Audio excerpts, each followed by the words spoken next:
After the horrific attacks of September 11, 2001, multiple layers of security were put in place to protect our aviation system. Not only did screening procedures and the list of prohibited items change, but the protocols for security of the airports changed as well. While Congress and the executive branch were making considerations to keep the traveling public safe, they also recognized that there are 450 airports in the United States, each of which presents a unique set of security issues.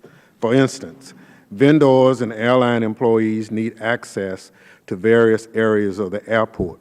In an effort to maintain security and provide a sense of practicality to airport and airline employees, legislation was implemented to allow vetted individuals to have unescorted access within the areas that lie beyond airport secure screening checkpoints.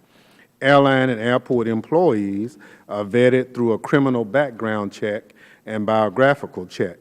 They are issued secure identification display area badges, commonly referred to as SIDA badges, to use to gain access to the sterile area of the airport without having to go through physical screening.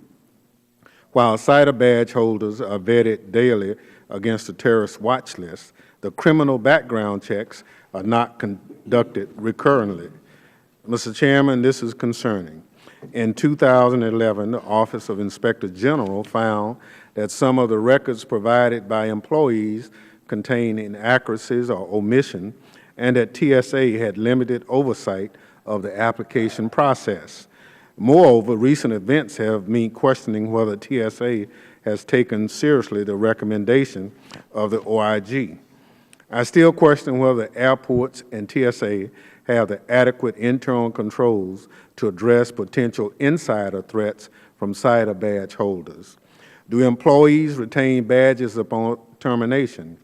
Are logs kept on a number of lost or stolen badges? Are badges being used to gain access only when an employee is on duty?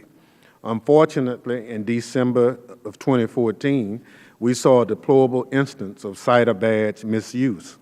5 men were charged in connection with a plot to smuggle over 150 guns from Atlanta to New York City.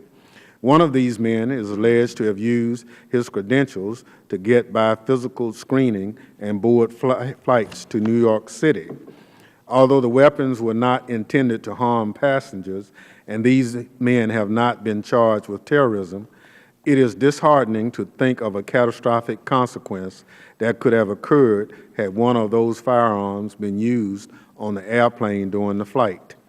Mr. Chairman, as you know, the threat is evolving. As it evolves, we cannot remain stagnant. It is my hope that through our continued oversight and bipartisan legislative work, we can make sure there are proper policies and procedures in place to ensure that those that have access to the sterile area of the airport cannot create such gross breaches of security. The security of an airport is a shared concern, and all entities should work together to ensure that the layers of security are as strong as they can be. With that, Mr. Chairman, I look forward to today's testimony, and I yield back.